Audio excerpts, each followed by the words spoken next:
ბათუმში 2 დღეა შავი ზღვის ჯაზ ფესტივალი მიმდინარეობს.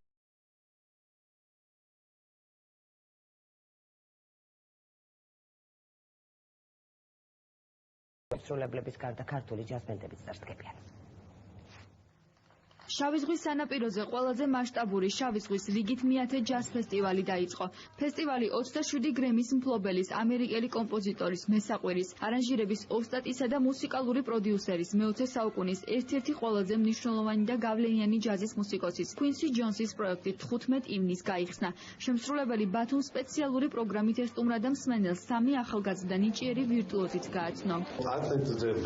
საქართველო ძალიან მუსიკალური ქვეყანაა. აქ კარგი მუსიკალური გემოვნება აქვს, რაც ძალიან მომწონს.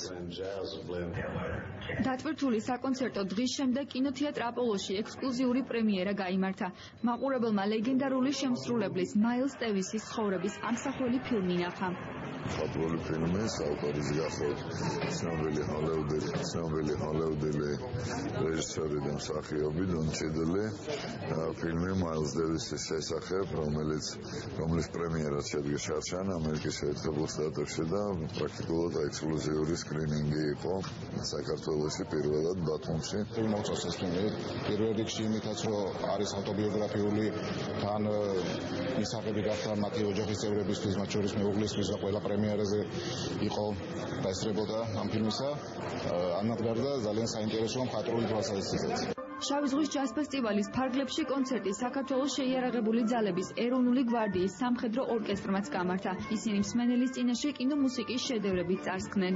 საქართველოს შეიარაღებული ძალების სამხედრო ორკესტრი ჯაზ ფესტივალის, ლექსის ჯაზ ფესტივალის ფარგლებში ატარებს ორ კონცერტს.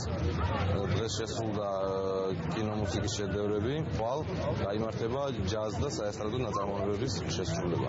ძალიან კმაყოფილები ვართ, ჩამოვედით, არაჩვეულებრივი საღამო არის. პროცესის წარმოქმნა რაც არის და კმაყოფილები ვართ ბათუმში დასვენაზე. შავი ზღვის ჯაზ ფესტივალი პროექტის ჩექინ ჯორჯიას ფარგლებში მიმდინარეობს. ფესტივალში მსოფლიოში ცნობილი შემსრულებლები მონაწილეობენ. კონცერტები 10 დღის განმავლობაში ყოველ საღამოს ბათუმის ჩოგბურთის კლუბში და ქალაქის სხვადასხვა ლოკაციაზე ჩატარდება. ეს იყო ამ დროისათვის ბოლო ინფორმაცია. კონტაქტი პირდაპირ ეთერში ზუსტად 3-ზე დაბრუნდება. მე ამ დრომდე გემშვიდობებით.